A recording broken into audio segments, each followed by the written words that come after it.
अच्छा बेटा, in the last class we discussed about the solution of triangles. तो जनाब हमारे पास साइन की वेव जो स्टार्ट होती है वो कहाँ से कहाँ तक स्टार्ट होती है? 0 से स्टार्ट होती है, π/2 पे जाती है मैक्सिमम पे, फिर वापस पाई पे 0 पे आ जाती है, फिर 3π/2 पे जाती है मिनिमम पे, और फिर 2π पे जो है वो 0 पे आ जाती है वापस। तो हमारी एक साइकिल कंप्लीट होती है 2π पे। तो अगर हम आपको साइन के बारे में बताएं कि साइन में क्या क्या चीज़ें हमें पता हैं, जनाब हमें यहाँ पर पता है कि वन वेव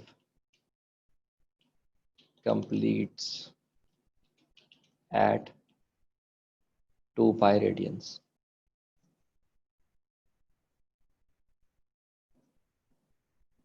ठीक है जी, ये बात समझ में आ गई सबको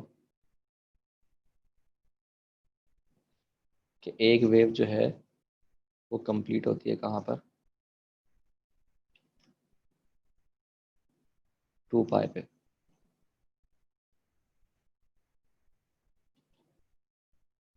समझ आ गई बात? अच्छा जी, अब अगर हम इनका बताएं maximum, maximum is equals to 1 at π/2, और मिनिमम कितना है इसका? -1 एट 3π/2। ठीक है बेटा, बात समझ में आ गई? अच्छा जी, अगर हम इसके एम्पलीट्यूड की बात करें तो एम्पलीट्यूड होता है फ्रॉम मीन पोजीशन। तो मीन पोजीशन से हम कितना ऊपर जा सकते हैं? देखिए इसकी मीन पोजीशन कहाँ पर है, मीन पोजीशन इसकी 0 है, और 0 से मैक्सिमम कहाँ तक जा सकता है? ये 1 तक जा सकता है। तो हमारे पास ये जो मीन पोजीशन से हाइट होती है इसको हम कहते हैं एम्पलीट्यूड। बात समझ में आ गई? तो साइन का मैक्सिमम जो है 1 है, और मिनिमम जो है वो -1 है, और एम्पलीट्यूड इसका 1 है, और इसकी जो वेव कंप्लीट हो रही है वो 2π पे कंप्लीट हो रही है। जब इसकी वेव 2π पे कंप्लीट हो रही है तो जहाँ वेव कंप्लीट होती है उसको हम कहते हैं पीरियड। तो इसका पीरियड कितना हो गया? 2π। ठीक है जी,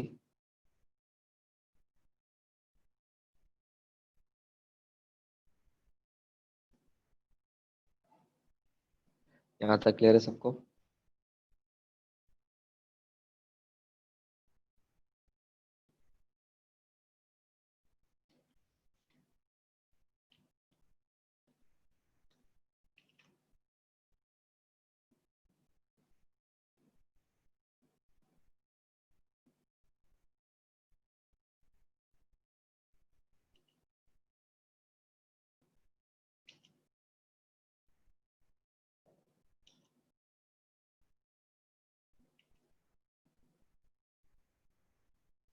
सबको क्लियर है जनाब यहाँ तक?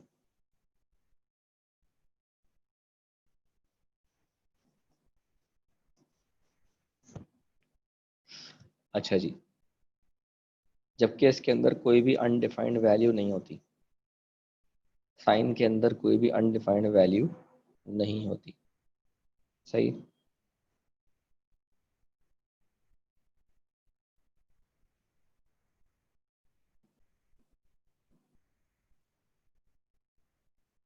क्लियर है यहाँ तक ना? आगे बढ़ जाऊं?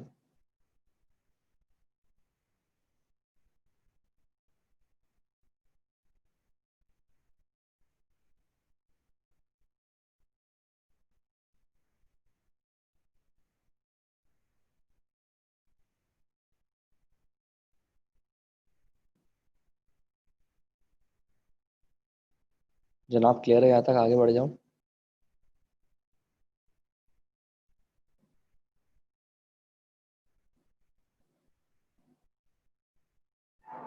बच्चों क्लियर है यहाँ तक? आगे बढ़ जाऊं? ओके।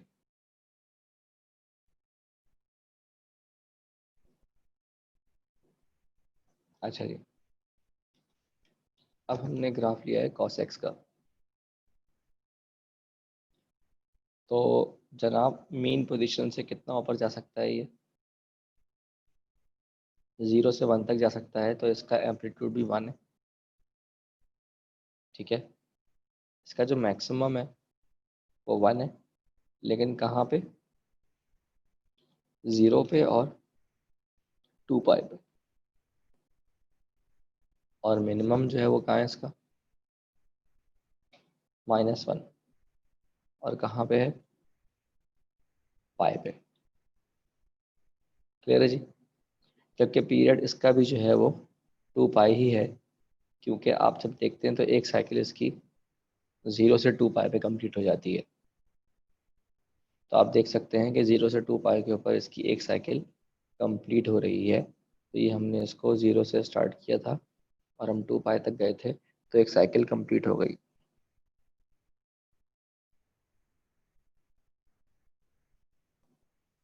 क्लियर है जनाब? जबकि इसके अंदर भी कोई डिसकंटिन्यूस पॉइंट नहीं है। ठीक है, कोई डिसकंटिन्यूस पॉइंट नहीं है, कोई अनडिफाइंड पॉइंट नहीं है, सारे के सारे पॉइंट्स डिफाइंड हैं। बात समझ में आ गई?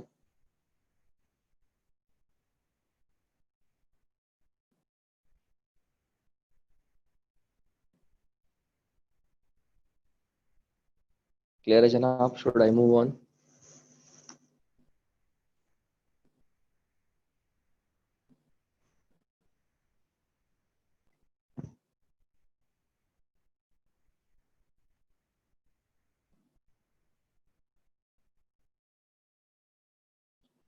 अच्छा जी, अब हम ग्राफ बना रहे हैं 10x का। अब देखें, इसकी जो एक वेव कंप्लीट होती है ना, वो कंप्लीट हो जाती है पाई पे। तो इसका मतलब इसकी जो एक वेव कंप्लीट हो रही है वो किस पे हो रही है? पाई पे। इसलिए इसका जो पीरियड है वो कितना होगा? पाई होगा। इसका हम ना तो हम इसका मैक्सिमम कैलकुलेट कर सकते हैं, ना तो हम इसका मिनिमम कैलकुलेट कर सकते हैं, और मैक्सिमम या मिनिमम ना होने की वजह से इसका एम्पलीट्यूड भी कैलकुलेट नहीं हो सकता। अलबत्ता यहाँ पर आप देख सकते हैं कि x इक्वल्स टू π/2 एक ऐसी लाइन है जिस पे ये एसिम्प्टोट बना रहा है। एसिम्प्टोट का मतलब है कि देखिए, ये इससे मीट नहीं करेगा, ये इससे कभी भी मीट नहीं करेगा, क्योंकि π/2 पे अनडिफाइंड होता है। तो टेंजेंट जो है वो π/2 अनडिफाइंड होता है। और टेंजेंट π/2 अनडिफाइंड क्यों होता है? देखें, साइन π/2 क्या होता है? 1 होता है। कॉस π/2 क्या होता है? 0 होता है। तो साइन अपॉन कॉस करेंगे तो 1/0 हो जाएगा, जो कि अनडिफाइंड हो जाएगा। बात समझ में आ गई? तो x इक्वल्स टू π/2 पे जो है वो क्या बनती है? एक अनडिफाइंड लाइन बनती है। तो मैं कह सकता हूँ कि x इक्वल्स टू k π/2 जो है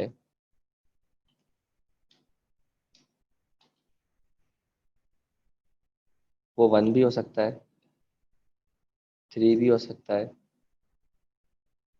5 भी हो सकता है, 7 भी हो सकता है, एंड सो ऑन।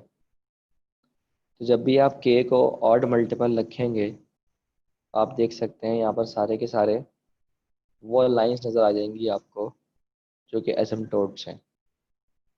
नज़र आ रही हैं आपको? आगे भी बढ़ाना चाहूँ तो यहाँ 7 से आगे फिर मैं और आगे 9 डाल दूँ, फिर आगे 11 डाल दूँ, फिर 13 डाल दूँ, एंड सो ऑन। तो सारे के सारे ऑड नंबर्स पे ना, ऑड मल्टीपल्स ऑफ π/2 पे आप देख सकते हो कि 10 का आंसर एग्जिस्ट नहीं कर रहा। ग्रीन लाइन आपको नज़र आ रही? ग्रीन लाइन जो है देखें, π/2 पे, 3 π/2 पे, 5 π/2 पे, 7 π/2 पे, 9 π/2 पे, 11 π/2 पे, 13 π/2 पे एजम्प्टोट्स हैं। एजम्प्टोट्स क्या होते हैं? वो लाइन कहलाती है जिस वैल्यू पे फंक्शन अनडिफाइंड होता है, लेकिन हम लाइन इसलिए ड्रॉ करते हैं ताकि हम दिखा सकें कि ये अनडिफाइंड पॉइंट है ग्राफ का। उस लाइन को हम एजम्प्टोट कहते हैं। बात समझ में आ गई? तो जनाब कोई आपसे पूछे कि 10x के एजम्प्टोट्स खाएं, तो आप ये लिखेंगे।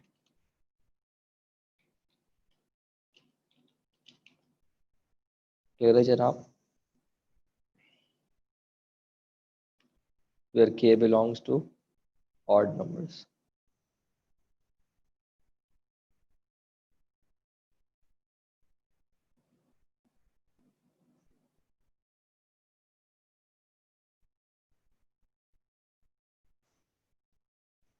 बात समझ में आ गई सबको? सो एसिम्प्टोट्स को हम अनडिफाइंड वैल्यूज भी कह सकते हैं, वो x की वैल्यूज जिस पे फंक्शन अनडिफाइंड हो रहा है।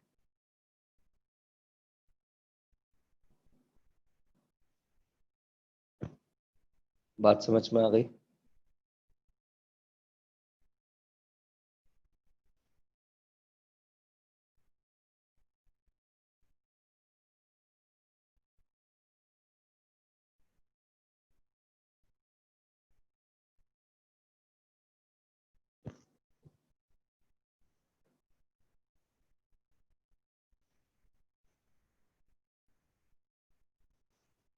सर अगर पीरियड ऑफ 10 ग्राफ चेंज होगा तो स्पेसिंग बिटवीन एसिम्प्टोट भी चेंज होगी। जी बिल्कुल होगी, तो थोड़ी देर बाद समझाऊंगा मैं आपको।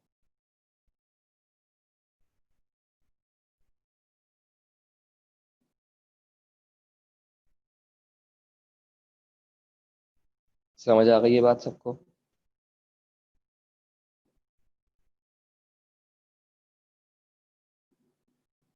यहाँ तक क्लियर है? ठीक है। अच्छा जी, अब मैं ग्राफ चेंज कर रहा हूँ। अब मैं ग्राफ कर रहा हूँ चेंज कॉर्टेक्स का।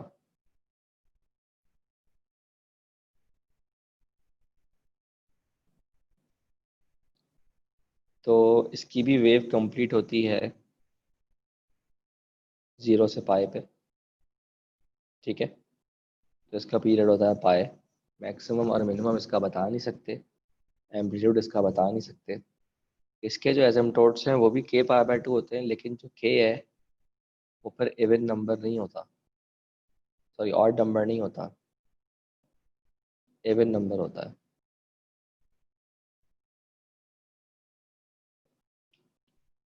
बात समझ में आ रही? तो इन शॉर्ट हम ये भी कह सकते हैं कि एसिम्प्टोट्स जो हैं वो इसके क्या होते हैं, वो होते हैं k पाई, जिसके अंदर आप k की जगह पर कोई भी नंबर रख दें। तो पाई के मल्टीपल्स पे इसके एसिम्प्टोट्स होते हैं, पाई पे, 2 पाई पे, 3 पाई पे।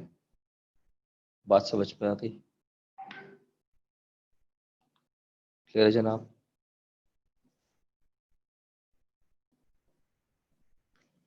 कोई इशू?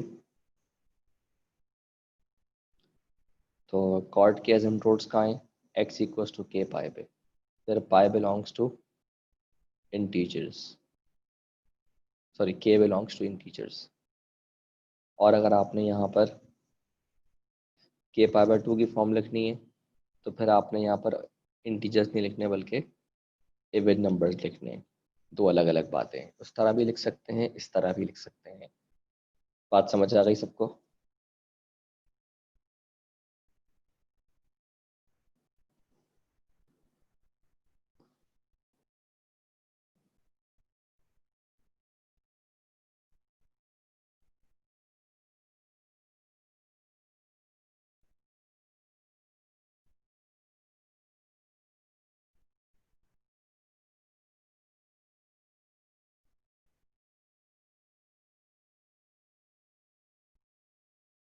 सबको क्लियर है बेटा यहाँ तक?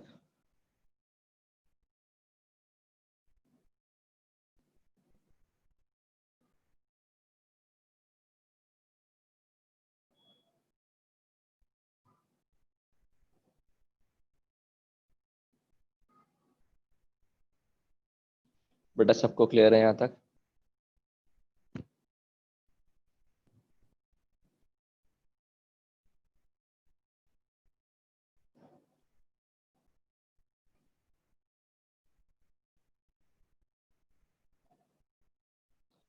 अच्छा जी, अब आ जाते हैं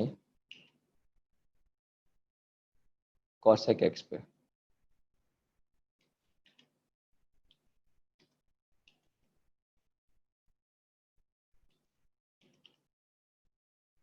एक मिनट।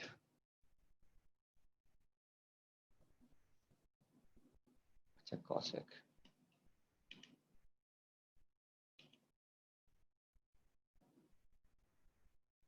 तो आपके सामने cosec x का मैंने ग्राफ बनाया।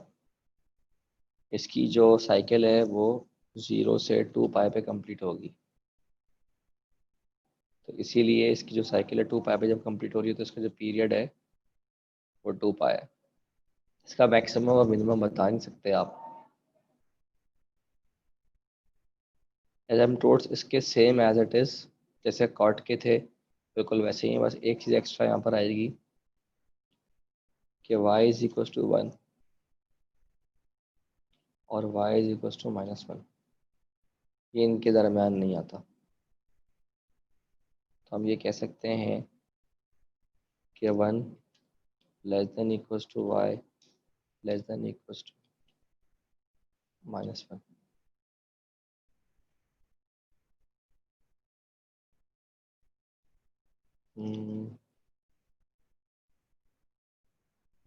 यहाँ पर लाई करता है ये, और यहाँ पर लाई करता है ये, बीच में लाई नहीं करता ये। तो हम ये कह सकते हैं कि -1 से 1 के दरमियान जो कॉसेक का फंक्शन है वो लाई नहीं करता। तो अगर मैं इसको उल्टा करके लिखूँ तो कैसे लिखूँगा मैं कि भाई y जो है वो 1 से छोटा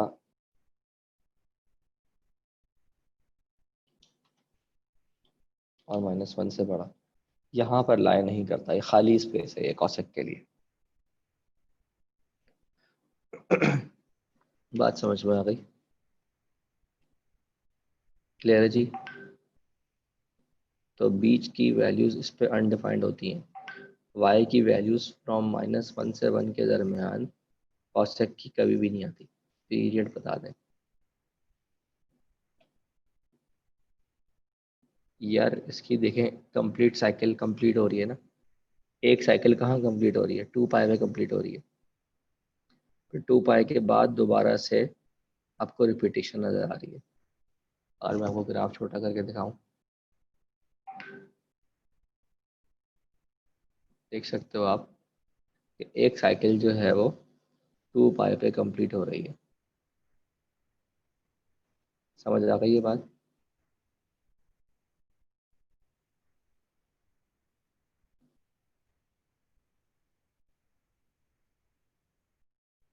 बात समझ में आ गई है शोएब?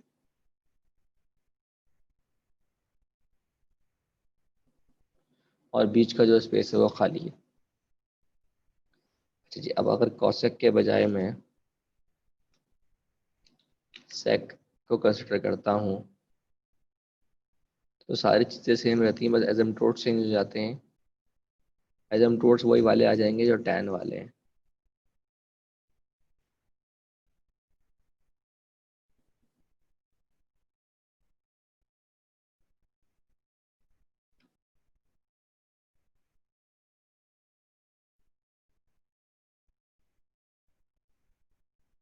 तो आप देख सकते हैं कि साइकिल कंप्लीट हो रही है 2 पाई के ऊपर।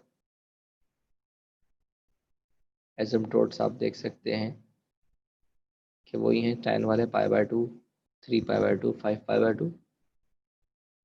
और बीच वाला पोर्शन जो है वो खाली है।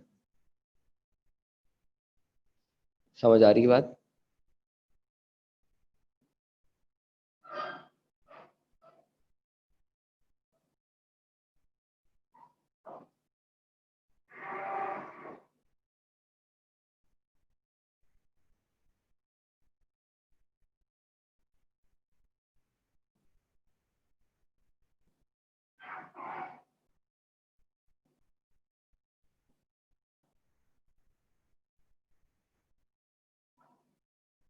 सबको क्लियर है जनाब?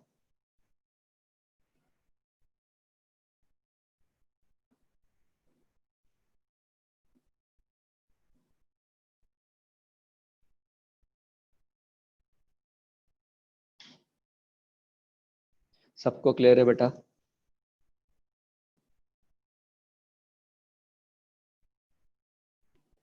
साइन, कॉस, टेन, कॉट, सेक, कॉसेक, इन सब के इन्स एंड आउट्स ग्राफ्स के, इनके ग्राफ्स के इन्स एंड आउट्स सबको क्लियर है?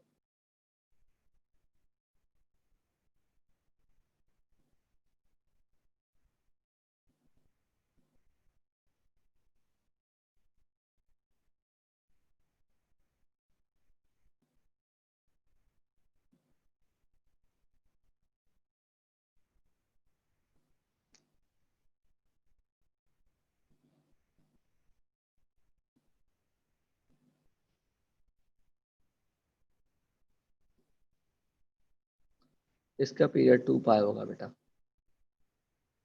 क्योंकि आप देखो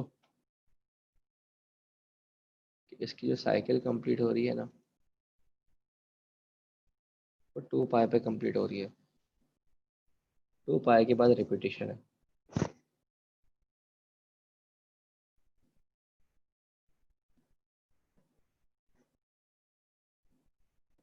शुड आई मूव ऑन?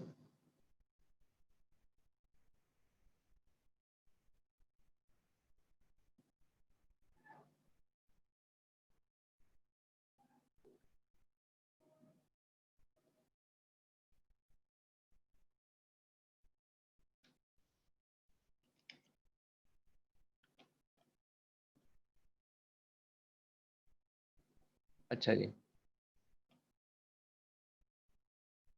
देखिए हमारे पास साइन एक्स का जो मैक्सिमम था वो था 1, और मिनिमम था -1। 1 था कहाँ पे? π/2 पे। -1 कहाँ था? 3π/2 पे।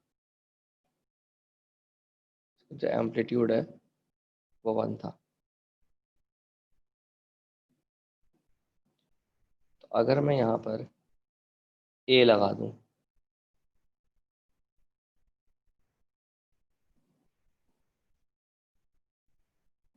बल्कि ए यहाँ नहीं लगाता, तो y = a sin x। तो अब आप देखिएगा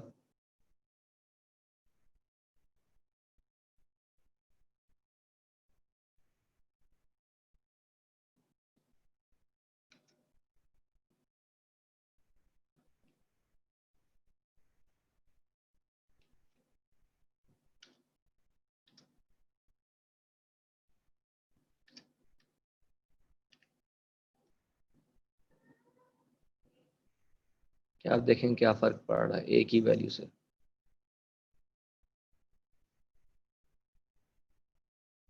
ए की डिफरेंट वैल्यूज से क्या फ़र्क पड़ रहा है। अगर मैं इसको हाईलाइट भी कर दूं तो अब आप देखिएगा क्या फ़र्क पड़ रहा है।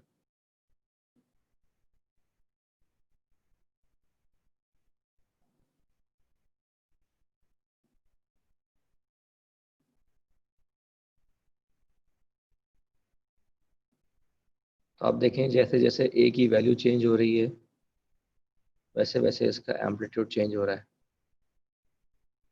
जबकि इसकी साइकिल जो है वो वही कंप्लीट हो रही है 2 पाई पे, उस पर कोई फ़र्क नहीं पड़ रहा। समझ में आ रही है आपकी बात?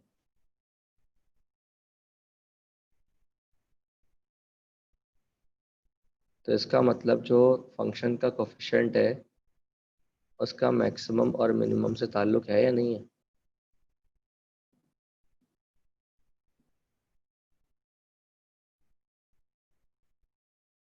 ये बात क्लियर हो गई सबको?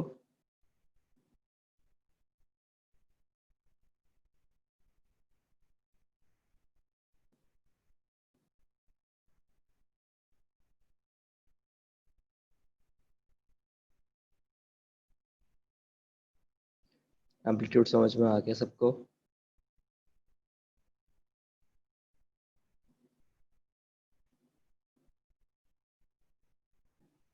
तो इसका मतलब जो इसका मैक्सिमम है वो है ए, और मिनिमम है -a। इसका जो एम्पलीट्यूड है वो कितना है? वो है ए। ये बात सबको क्लियर हो गई?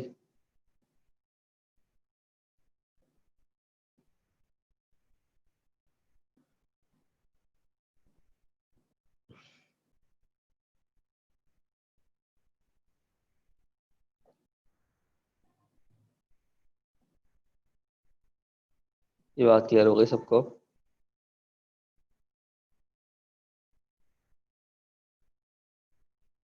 हाँ भी सारे बच्चों क्लियर है बेटा?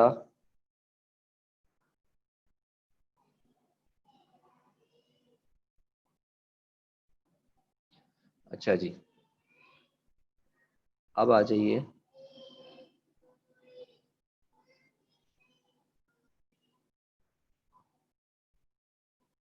हमारे पास है y is equal to sine x plus C.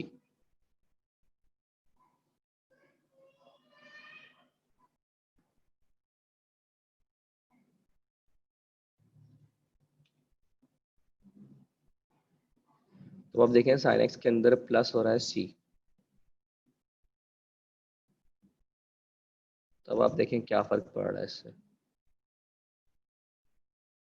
Wave के अंदर कोई फर्क नहीं पड़ रहा, वेव वहीं कंप्लीट हो रही है। तो क्या नजर आ रहा है आपको? वर्टिकल शिफ्ट नजर आ रहा है आपको। आप देखें, अगर मैंने सी रखा है 1, अब देखें ये वैल्यू कितनी है, ये 1 है। अगर ये सी चला गया 2 पे, अब देखें ये 2 हो गया। समझ में आ रही है बात? तो इस सूरत में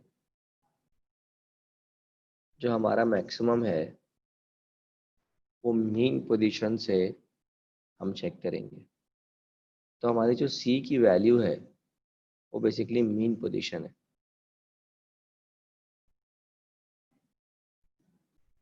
तो हमारे पास जो सी है वो क्या है, मीन है। और जो ए है वो हमारे पास क्या है, एम्पलीट्यूड है।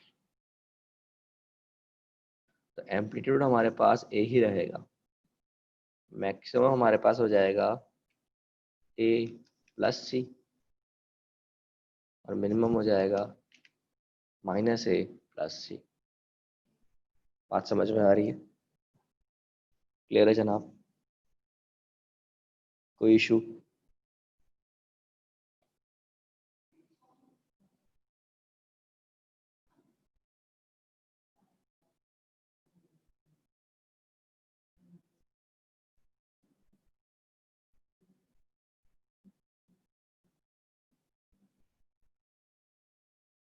अगर मैं सी की वैल्यू को 0 कर दूंगा तो आप देख सकते हैं कि ये बिल्कुल उसी के ऊपर आ जाएगा। क्लियर है जनाब? और अगर इस नीचे आएगा तो आप देखेंगे -1 इसका मीन पोजीशन हो गया। -1 से एक और नीचे जाएगा तो कहाँ तक जाएगा, -2 तक जाएगा। और -1 से एक ऊपर जाएगा तो कहाँ तक जाएगा, 0 तक जाएगा।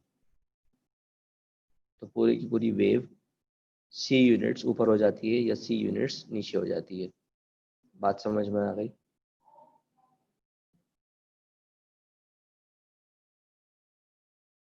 क्लियर है जनाब?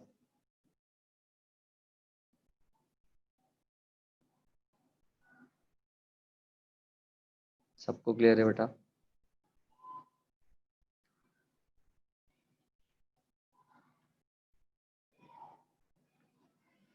सबको क्लियर है बेटा?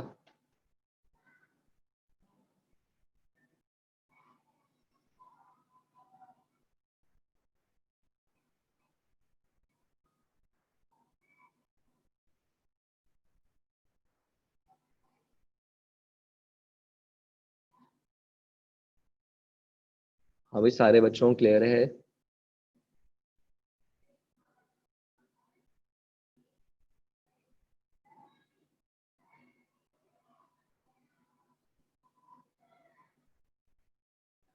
अच्छा जी, और देखते हैं। अच्छा भाई, अब लिखा है मैंने साइन बी एक्स,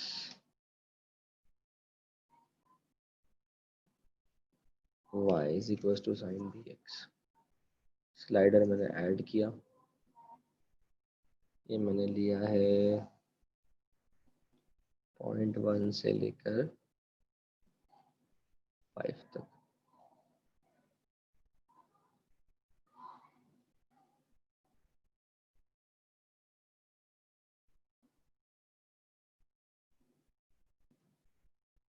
हम्म,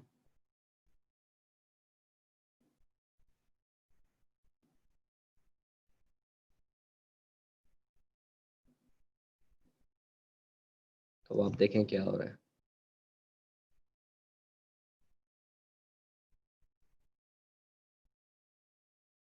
रोकते हैं जरा इसको, यहाँ भी हमने कर दिया बी एक्स।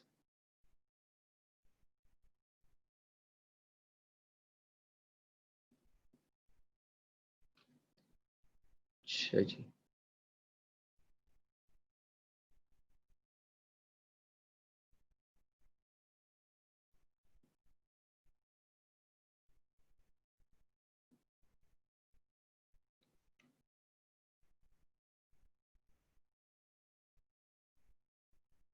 अभी क्या चेंज हो रहा है।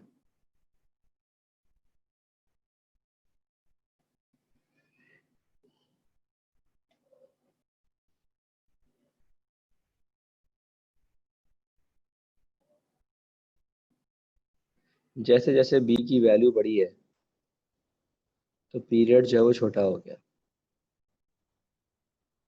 समझ आ रही है आपको बात। और जैसे जैसे बी की वैल्यू छोटी हो रही है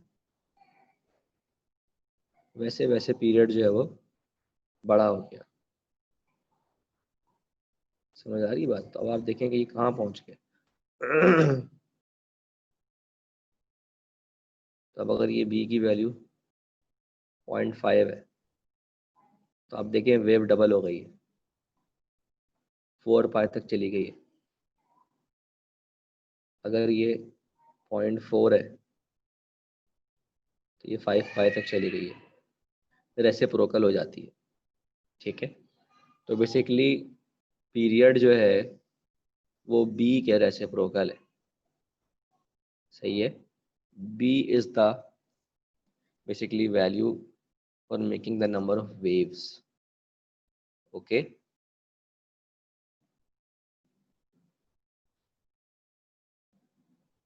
देख सकते हैं आप।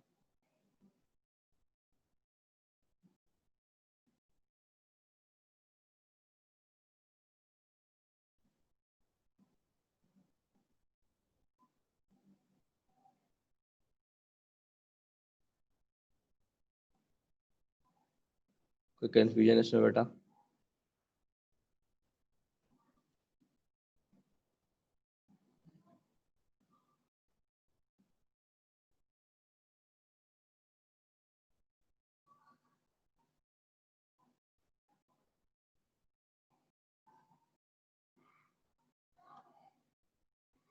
कोई प्रॉब्लम बेटा इसमें।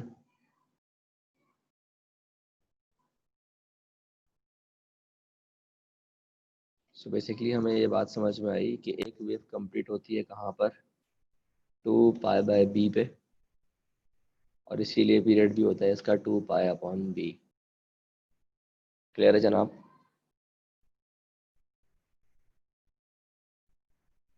कोई इशू।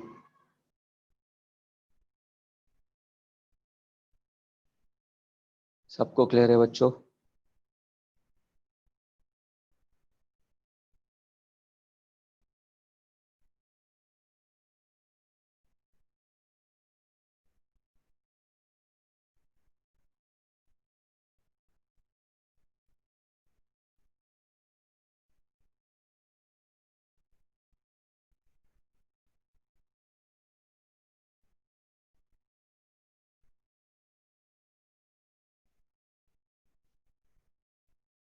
बेटा बात समझ में आ गई है सबको।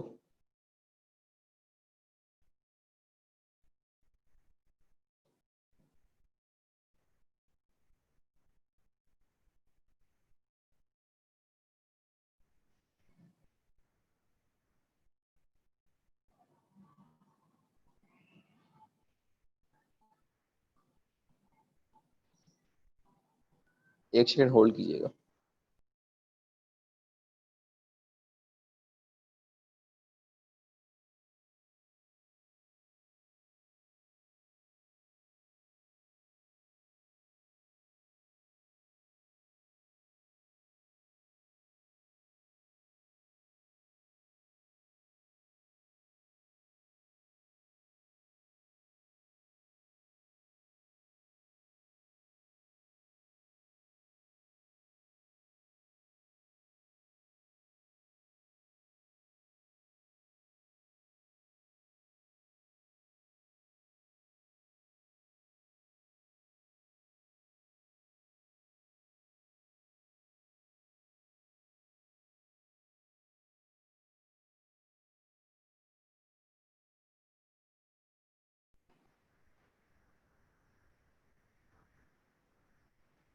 अच्छा भाई,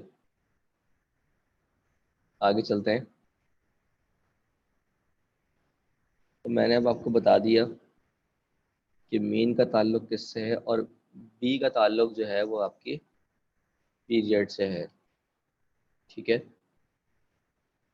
अब हमारे पास हमने लिया है जनाब sine Y is equal to sign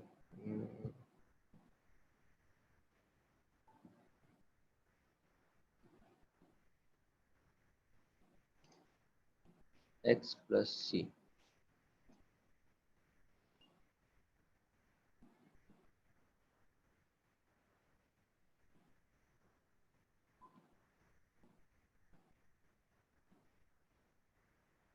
minus pi से प्लस पाई।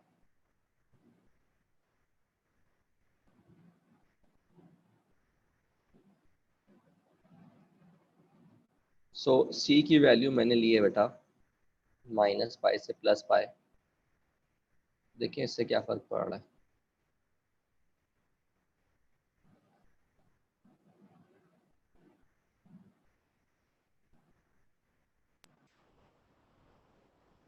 पीरियड आपका वही है,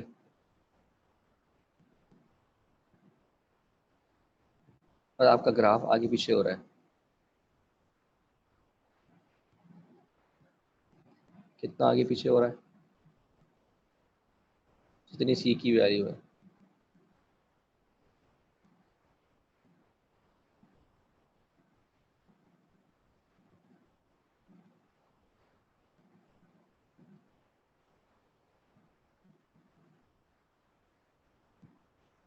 तो जितनी सी की वैल्यू है उतना ग्राफ आगे हो रहा है या उतना पीछे हो रहा है?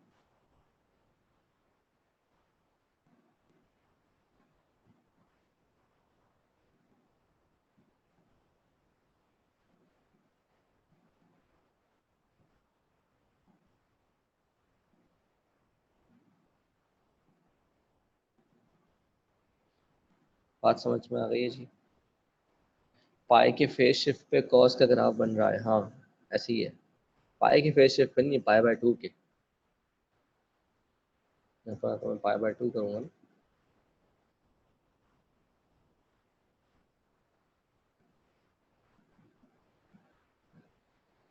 पाई बाय टू हो गया ये। तो अभी देखें, ये कॉस का ग्राफ बन गया कि sine x plus pi by two जो है वो कॉस एक्स होता है, sine x plus pi by two जो है वो कॉस एक्स होता है। ठीक है।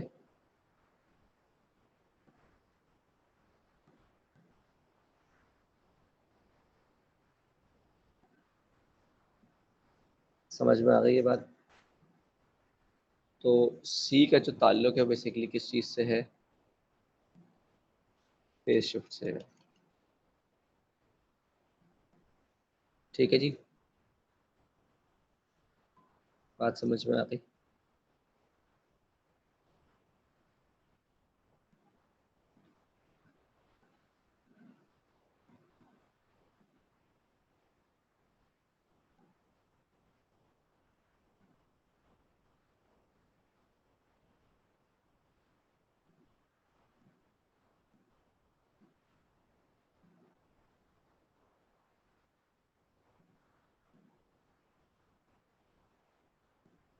हाँ वो यहाँ पर मैंने डी कर दिया उसको।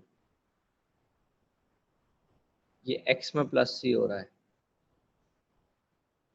वो यहाँ पर देखें मैंने यहाँ लिखा हुआ है ये फंक्शन से बाहर प्लस माइनस होगा तो वर्टिकल शिफ्ट होगा, x के साथ प्लस माइनस होगा तो हॉरिजॉन्टल शिफ्ट होगा।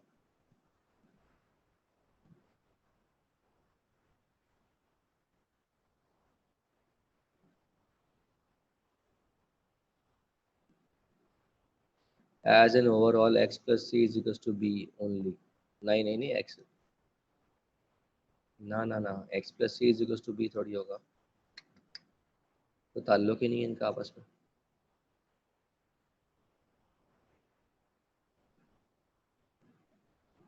किस कंटेक्स्ट में कह रहे हो x plus C is equal to B? B तो पीरियड है, उसका सी से क्या ताल्लुक है?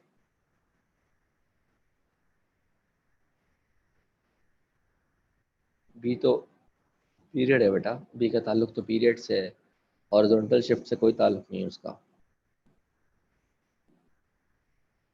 समझ में आ गई भाई पूरी प्रेजेंटेशन जो आप लोगों के सामने दी है मैंने? कब ग्राफ छोटा होगा, कब ग्राफ बड़ा होगा, एम्पलीट्यूड कैसे होगा।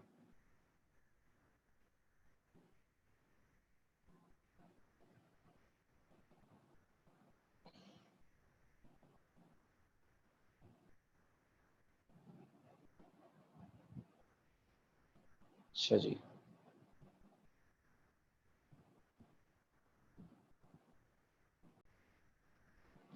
सो मैं दोबारा ज़रा कॉल कर दूं आपको कि y is equal to a sine B x plus c plus d हो, या y is equal to a cos b x plus c plus d हो। तो ए जो है वो एम्पलीट्यूड है, बी जो है वो पीरियड को रिप्रेजेंट कर रहा है, सी जो है वो फेज शिफ्ट, डी जो है वो वर्टिकल शिफ्ट। एम्पलीट्यूड हमारा ए के बराबर होगा, मैक्सिमम होगा डी प्लस ए, मिनिमम होगा डी माइनस ए, पीरियड होगा 2 pi upon B, phase shift होगा माइनस का सी। ठीक है, तो यहाँ पर जो ए है वो 2 हो जाएगा, बी यहाँ पर 3 है, सी यहाँ पर 1/2 है, और डी यहाँ पर 1/3 है, लेकिन माइनस के साथ। तो अब अगर आपसे ये चीज़ें पूछी जाएं तो आपने कुछ भी नहीं करना, आपने सिर्फ एम्पलीट्यूड एज है वो 2 लिख देना है, मैक्सिमम हो जाएगा आपका जनाब -1/3 +2, जो कि अगर आप निकाल लें तो कितना आएगा?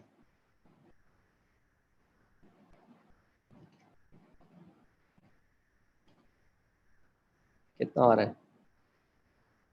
2 में से 1/3 निकालें, पहले 5/3 बच जाएगा, और ये हो जाएगा -7/3। पीरियड इसका बनेगा 2 पाई अपॉन 3, और फेज शिफ्ट बनेगा इसका 1/2। ठीक है जी, बात समझ में आ रही है?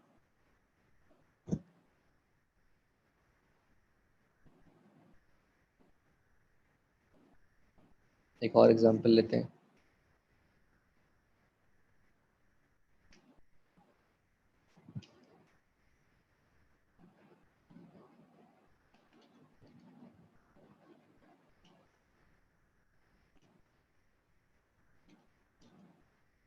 One upon two cos x/2 minus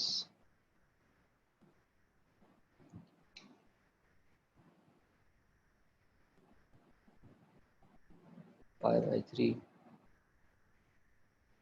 +2। फिर दोबारा से ये सारी चीज़ें फिलअप करेंगे। तो ए कितना है जनाब? 1/2। बी कितना है जनाब? 1/2। सी कितना है जनाब? -π/3 और डी कितना है जनाब 2। तो एम्पलीट्यूड हो गया जनाब 1/2। मैक्सिमम हो गया जनाब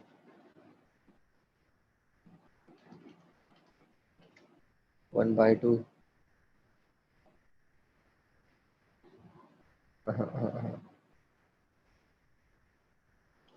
2 + 1/2 कितना हो जाएगा ये 5/2। तो ये हो जाएगा 2 - 1/2 जो कि हो जाएगा 3/2। पीरियड हो जाएगा इसका 2π/1/2। सिंप्लीफाई करेंगे तो वो आ जाएगा 4π।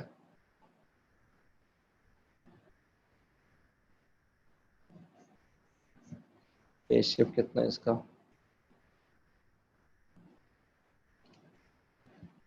हो जाएगा जनाब π/3। बात समझ में आ रही? क्लियर है जी?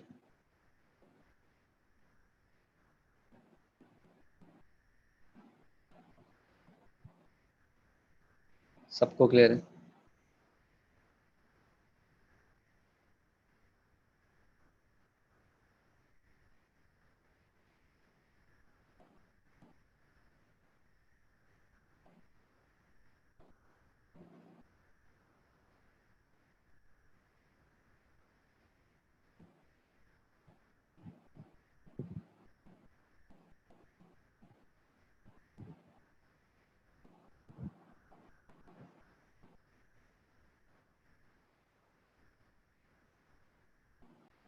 बल्कि उससे पहले मैं आप लोगों को पीरियड निकालना बता दूं।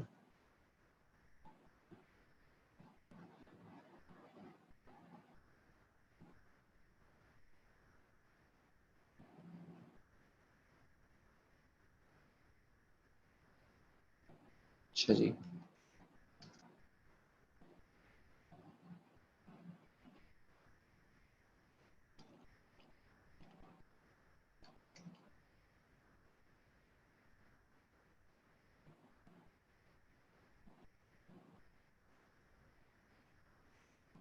अच्छा जनाब साइन एक्स है हमारे पास, कॉस एक्स है हमारा हमारे पास, और tan एक्स है।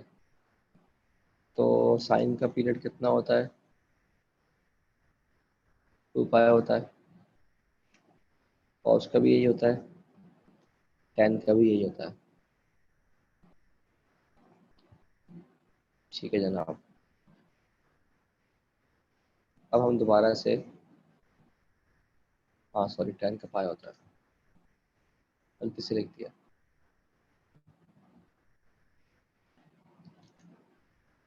अच्छा जी, अब अगर हम यहाँ पर क्या करें, यहाँ पर कोई कोफिशिएंट आ जाए b, तो उससे यहाँ पर क्या फ़र्क पड़ेगा, अपॉन में आ जाएगा b। ये बात समझ में आ गई सबको कि अगर यहाँ पर b जो है वो मल्टीप्लाई हो रहा है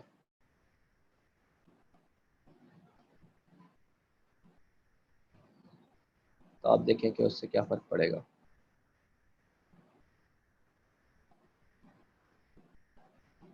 इसी तरीके से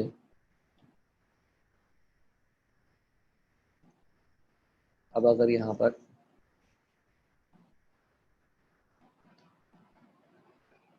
साइन एक्स बाय बी है और इसी तरीके से कॉस एक्स बाय बी है और इसी तरीके से tan एक्स बाय बी है, अब यहाँ पर जो है वो क्या होगा, मल्टीप्लाई बाय बी हो जाएगा।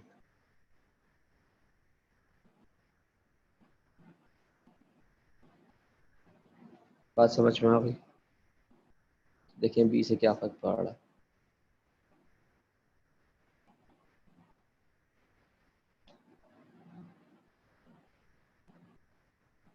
क्लियर है जनाब?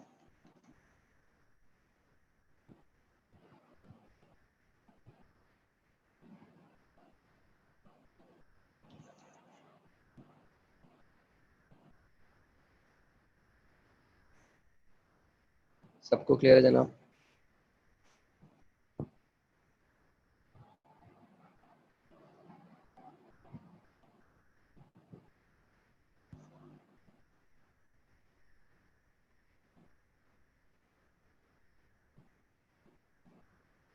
अच्छा जी,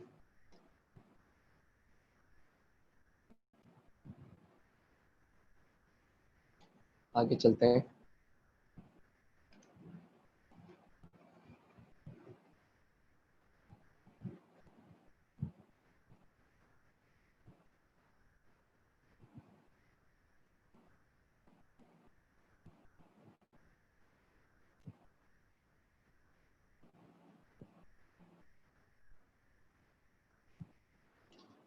एफ ऑफ एक्स है हमारे पास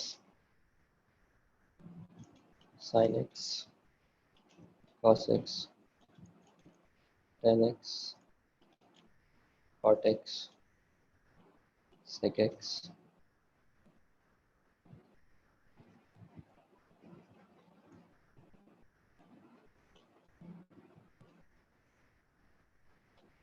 कॉसेक एक्स। यहाँ हमें बतानी है डोमेन ऑफ एफ, और यहाँ हमें बतानी है रेंज ऑफ एफ।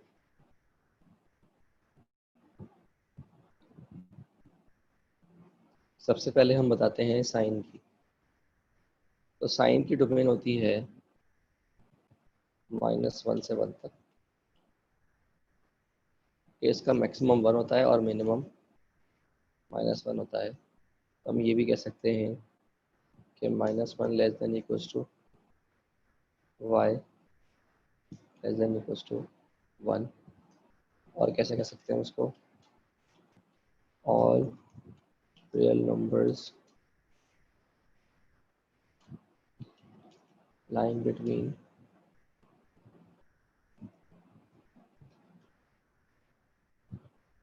-1 and 1। बात समझ में आ गई?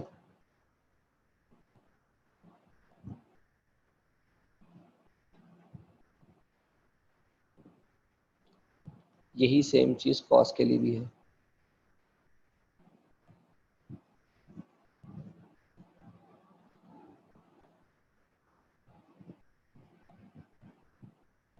बात समझ में आ गई?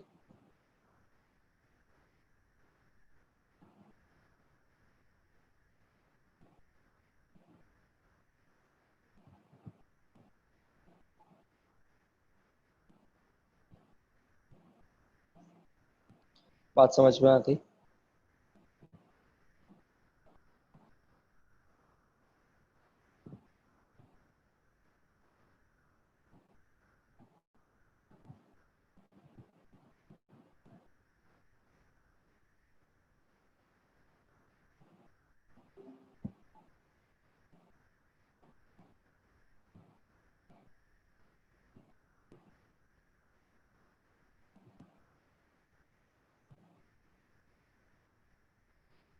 सबको क्लियर है यहाँ तक?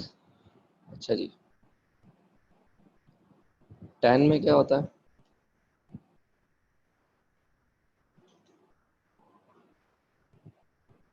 -∞ से लेकर +∞ तक के तमाम नंबर्स tan की रेंज में शामिल होते हैं।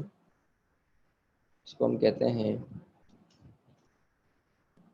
All real numbers. कॉट में भी ऐसे ही होता है। जबकि सेक में क्या होता है? साइन का उल्टा, -1 ग्रेटर देन इक्वल टू, मतलब 1 से बड़ा होगा, -1 से छोटा होगा। All real numbers accept lying between -1। All real numbers accept lying between -1 and 1। तो सारे नंबर्स होंगे सिवाय कौन से नहीं होंगे? जो -1 से 1 के दरमियान है।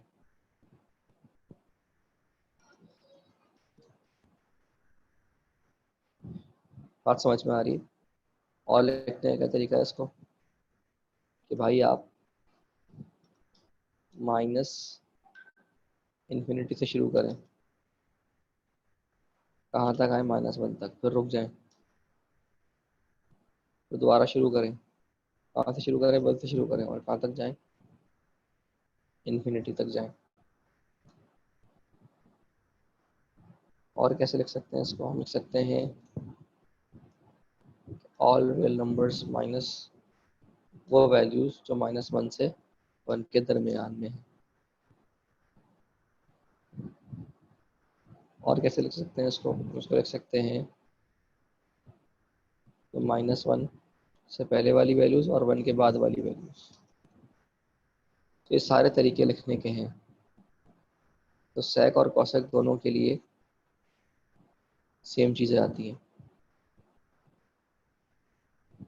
एक नज़र देख लें, इनको नहीं समझ में आया तो पूछ लीजिए।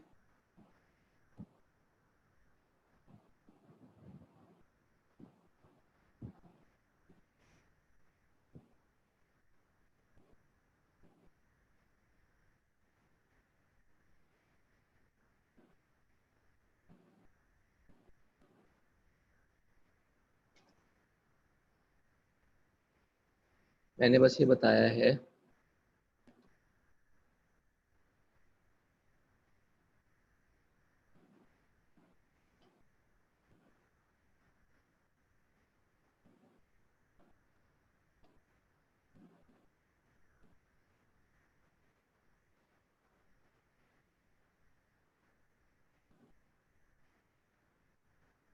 देखो भाई, सेक एक्स का ग्राफ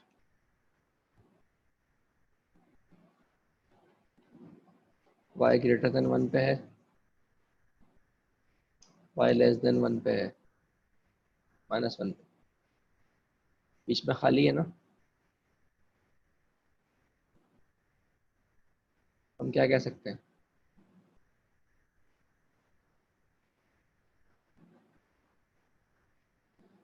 कि भाई -इन्फिनिटी से -1 तक है और 1 से लेकर इन्फिनिटी तक है। -1 से पहले तक है, 1 से बाद है, -1 से पहले है, 1 के बाद है। All real numbers accept -1 and 1 lying between -1 and 1। All real numbers हैं, कौन से नहीं है? -1 से 1 के दरमियान नहीं है। अब आ जाते हैं जनाब डोमेन पे।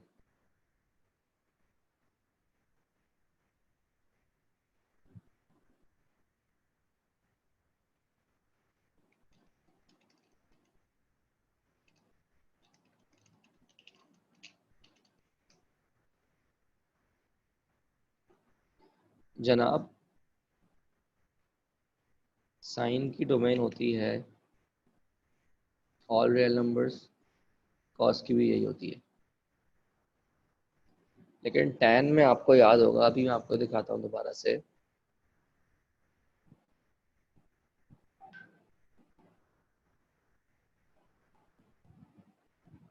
कि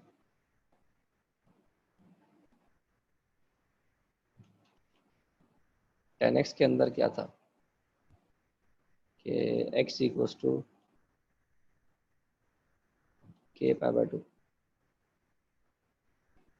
k = 1, 3, 5, 7, 9, 11। इन सब पे मतलब ऑड नंबर्स पे एसिम्प्टोट्स बन रहे थे जो कि अनडिफाइंड पॉइंट्स थे।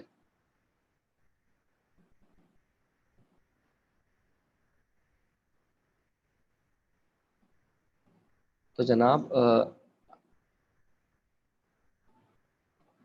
हमारे पास जो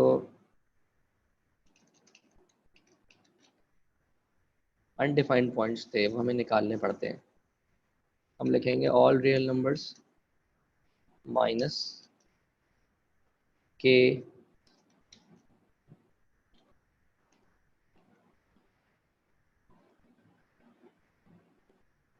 π/2।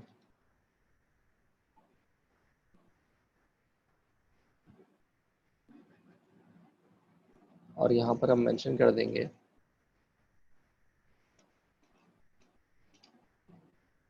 where k belongs to odd। ये बात समझ में आ गई सबको?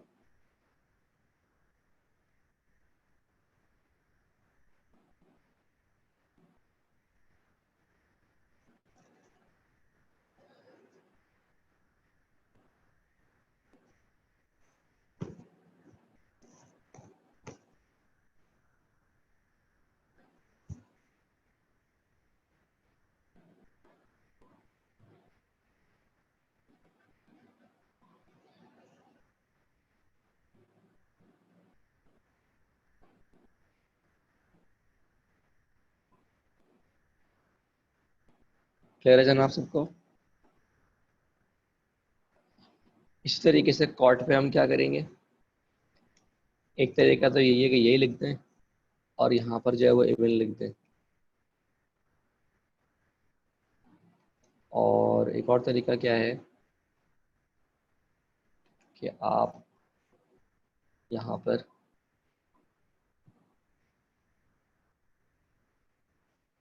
जो है ना ये लिखें सिर्फ के पाए, और यहाँ मेंशन कर दें के का ताल्लुक जो है वो इंटीजर से है।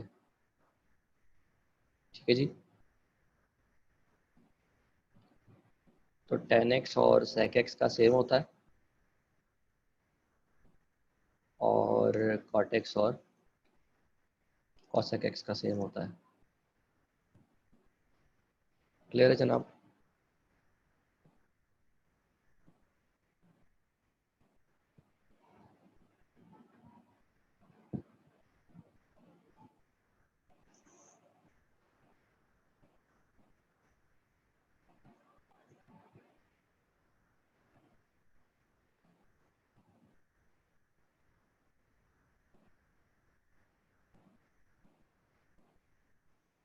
सबको क्लियर है जनाब?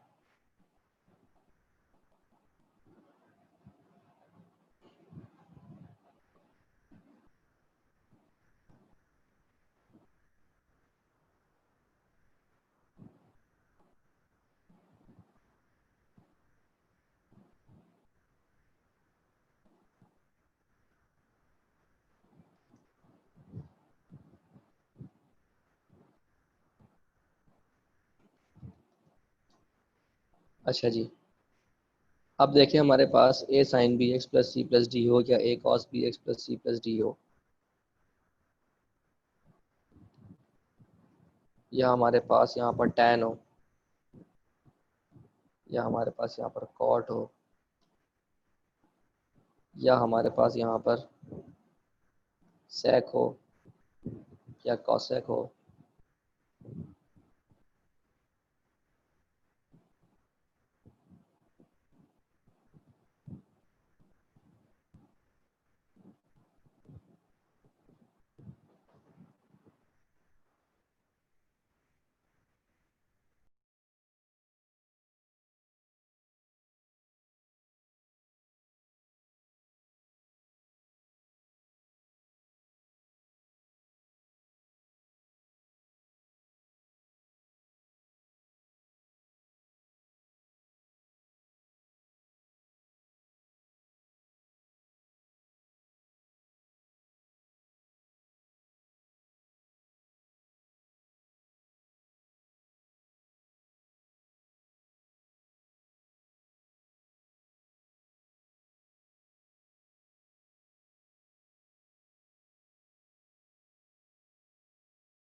सॉरी बच्चों, मैं इतनी देर से माइक बंद करके बोले जा रहा हूँ, सॉरी यार, इतनी देर से बोल रहा था मैं। हद हो गई। मैं ये बता रहा था कि फंक्शन के ऊपर अगर मॉड लगा हुआ हो तो उसकी जो है ना रेंज पे क्या फ़र्क पड़ता है। ये बात समझ में आ गई सबको या समझाऊं? अगर फंक्शन के ऊपर मॉड लगा हुआ होता है तो नेगेटिव पोर्शन हटा देते हैं।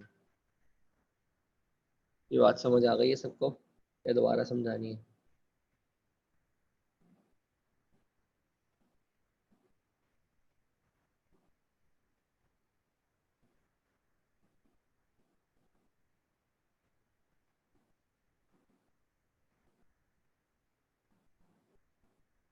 जी जी, बिल्कुल ऐसा ही है, नेगेटिव पोर्शन ख़त्म हो जाता है।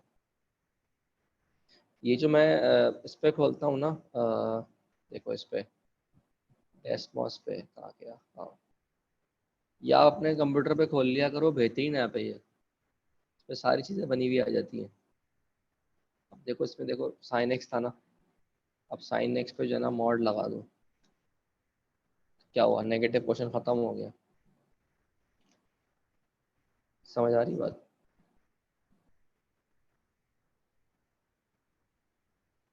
तो बताएं और क्या फ़र्क आ रहा है मॉड लगाने से?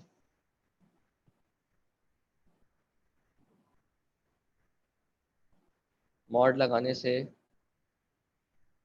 यहाँ भी फ़र्क आएगा।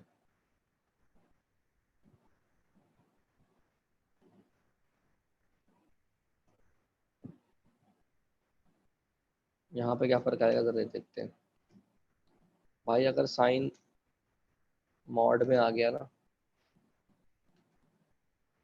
या कॉस मॉड में आ गया,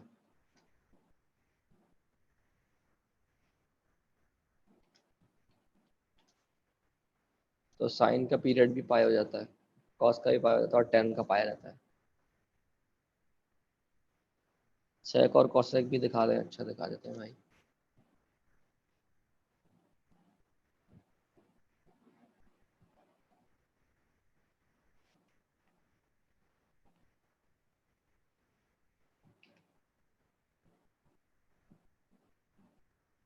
तो जो पॉजिटिव पोर्शन बनेगा।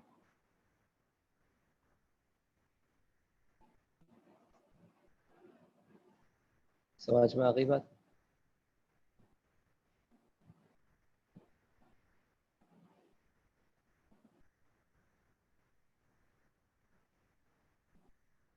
या मॉड वाली बात समझ में आ गई कि मॉड लगेगा तो साइन कॉस का ग्राफ का जो पीरियड है वो भी कम हो जाएगा।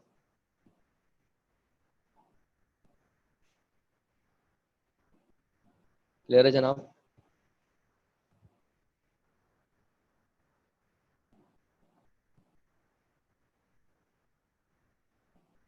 Should I move on?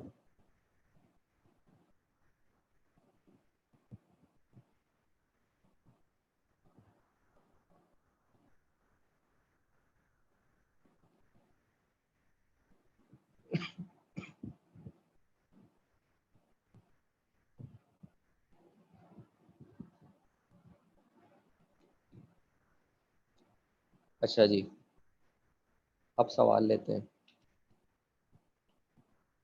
हमारे पास सवाल है, 2 sin 3x minus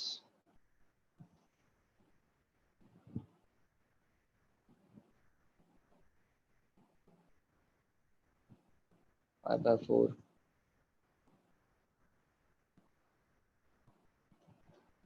plus half. तो पहले तो इसका ए बी सी डी आप बताओगे। ए जो है वो 2 हो गया, बी जो है वो 3 हो गया, सी जो है वो -4 हो गया, और डी जो है वो 1/2 हो गया। अब आपको बतानी है डोमेन। इसकी डोमेन क्या थी साइन की? यही थी, ये हमने कॉपी कर ली।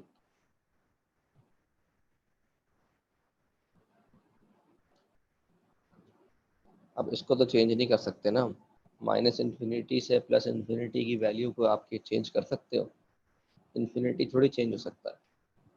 ठीक है, तो अब आ जाओ रेंज पे।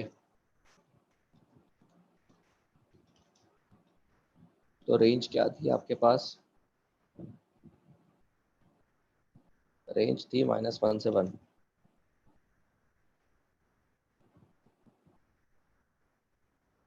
तो अब आप देखेंगे रेंज का ताल्लुक किससे है,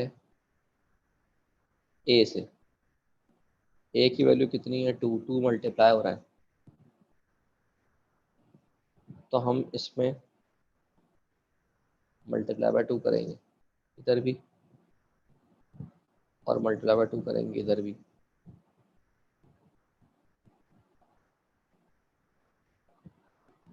ये बात समझ में आ रही कि हमने 2 से मल्टीप्लाई क्यों किया, क्योंकि 2 का ताल्लुक जो है वो रेंज से है। तो -1 से 1 के बजाय अब ये -2 से 2 हो जाएगा, लेकिन डी का ताल्लुक भी रेंज से है, और यहाँ पर हो रहा है +½ तो +½ होने की वजह से अब +½ हमें दोनों में करना पड़ेगा, यहाँ भी करूँगा, यहाँ भी करूँगा। बात समझ में आ रही। तो हमारे पास जो फाइनल आंसर बनेगा वो क्या बनेगा जनाब, वो बनेगा, हाँ भाई कितना बनेगा,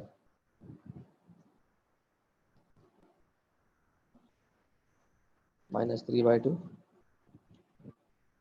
से लेकर 5/2, जो कि इसका मैक्सिमम और मिनिमम है, जो कि मैंने आपको शुरू में ही बता दिया था कि मैक्सिमम और मिनिमम कितना होता है।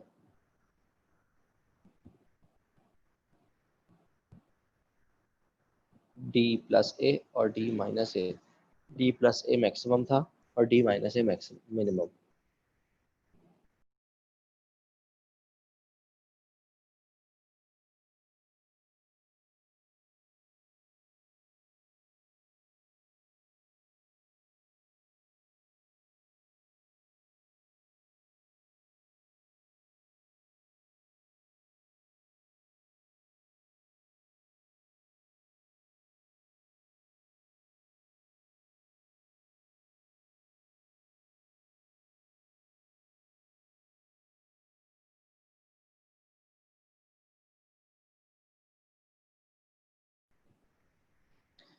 बेटा ये बात क्लियर हो गई सबको कि -3/2 से 5/2 तक कैसे हुआ। मैं आप लोगों को बना के भी दिखा देता हूँ।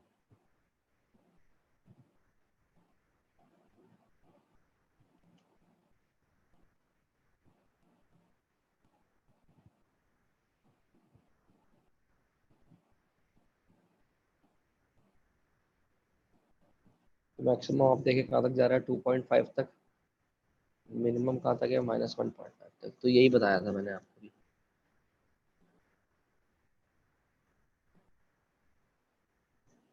क्लियर है जी।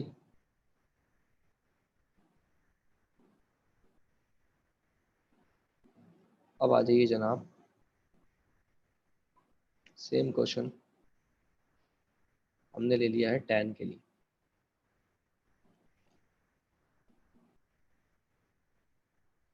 तो हमारे पास जो डोमेन थी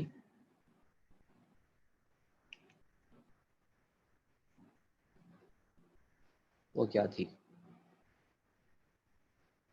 ये थी जनाब हमारे पास R-K π/2।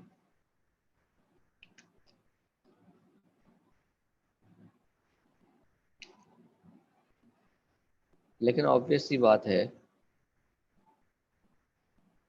कि यहाँ पर B का ताल्लुक डोमेन से है और C का ताल्लुक भी डोमेन से है, तो यहाँ पर डोमेन में फ़र्क आएगा ही आएगा। तो याद रखिए कि आपके पास जो भी C की वैल्यू है अगर वो माइनस में है तो यहाँ पर आपको प्लस करेंगे, आप क्या लिखेंगे यहाँ पर, प्लस 5/4, और आपके पास जो भी वैल्यू b की मल्टीप्लाई हो रही है तो आप उसको डिवाइड करेंगे, तो आपके पास डोमेन आएगी करेक्ट। देख लेते हैं एग्जाम्पल बना के, जबकि इसकी रेंज के अंदर कोई फर्क नहीं आएगा। रेंज जो है वो क्या थी, रेंज थी जनाब -∞ से infinity, that is all real numbers. ठीक है जनाब, इसको बना के भी दिखा देता हूँ मैं।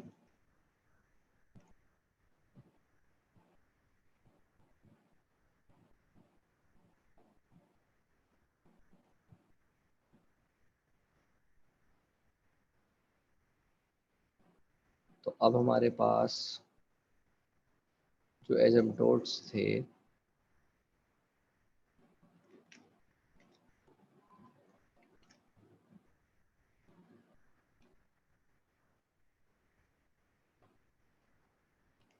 k = 1 लिया, 3 लिया, 5,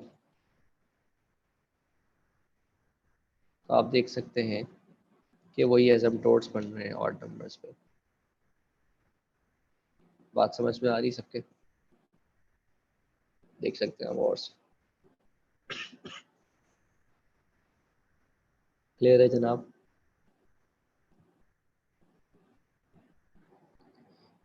तो नेक्स्ट में हर साल जो भी आज मैंने पूरा लेक्चर लिया है, इससे 3 से 4 सवाल आते हैं लाजमी, क्लास में भी, GI की आई में भी। ठीक है जी।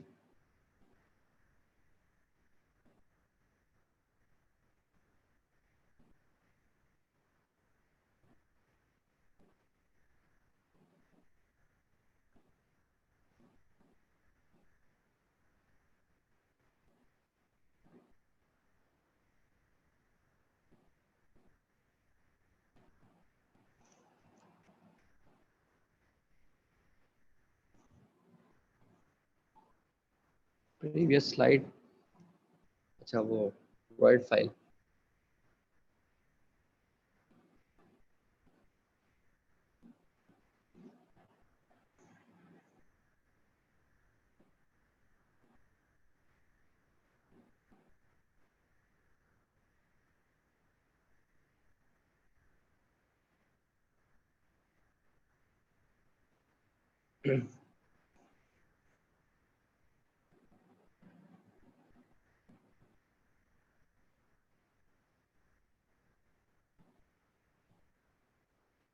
क्लियर है बच्चों?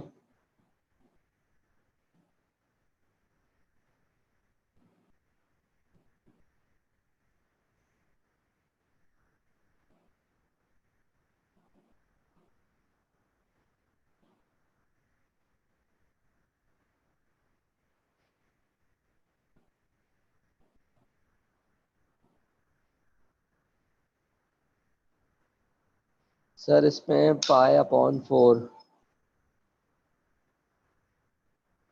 पॉज क्यों लिया, पॉजिटिव क्यों लिया?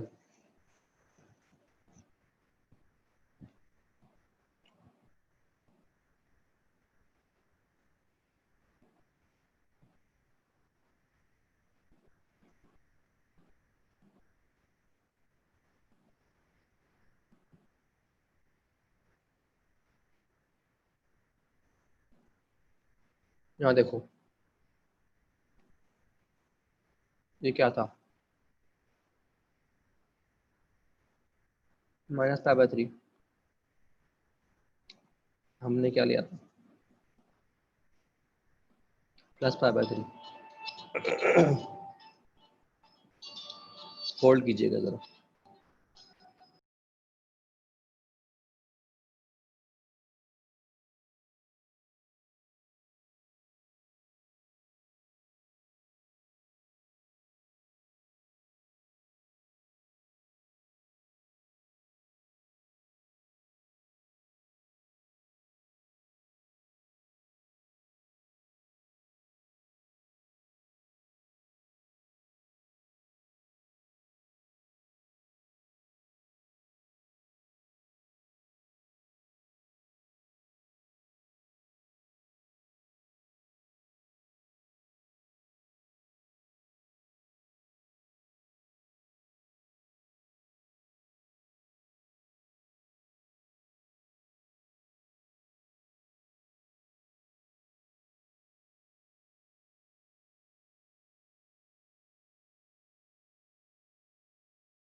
चलो बच्चों, लेक्चर समझ में आ गया आप सबको?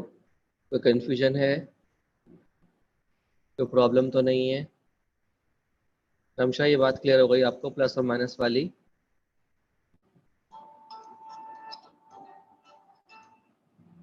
चले बेटा, अल्लाह हाफिज।